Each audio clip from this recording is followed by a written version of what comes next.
దుబాయ్లో ప్రధాని మోదీ మాట్లాడుతున్నారు. లైవ్ చూద్దాం. बहुत विस्तार से की थी। साथियों, जब हम फ्यूचर की तरफ देखते हैं तो हर सरकार के सामने आज अनेक प्रश्न हैं।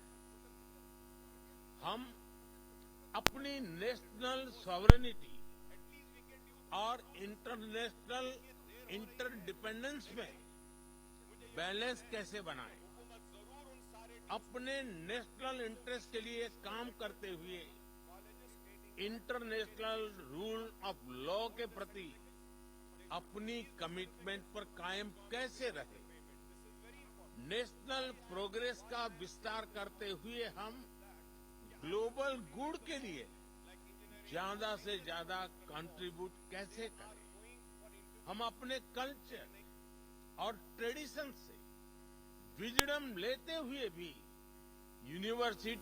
यूनिवर्सल वैल्यूज को समृद्ध कैसे करें, हम डिजिटल टेक्नोलॉजी का लाभ लेते हुए उसके नकारात्मक प्रभावों उन प्रभावों से समाज को कैसे बचाएं, हम वैश्विक शांति के लिए प्रयास करते हुए आतंकवाद के खिलाफ कैसे मिलकर काम करें।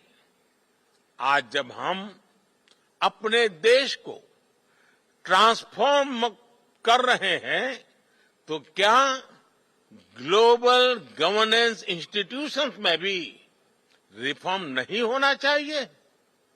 ऐसे अनेक सवाल हमारे सामने है। इन सारे सवालों को ध्यान में रखते हुए ही हमें अपनी सरकारों को दिशा देनी है, फ्यूचर प्लानिंग करनी है। हमें मिलकर कोहेसिव, कोऑपरेटिव और कोलैबोरेटिव वर्ल्ड की वैल्यूज को प्रमोट करना होगा।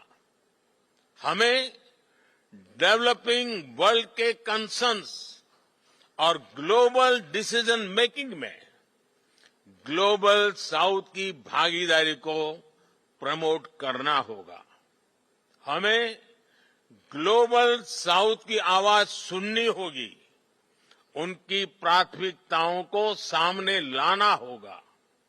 हमें जरूरतमंद देशों के साथ अपने रिसोर्सेज और अपनी कैपेबिलिटीज को शेयर करना होगा। हमें एआई, आर्टिफिशियल इंटेलिजेंस और क्रिप्टो करेंसी, साइबर क्राइम ऐसे पैदा हो रही चुनौतियों के लिए ग्लोबल प्रोटोकॉल बनाने होंगे।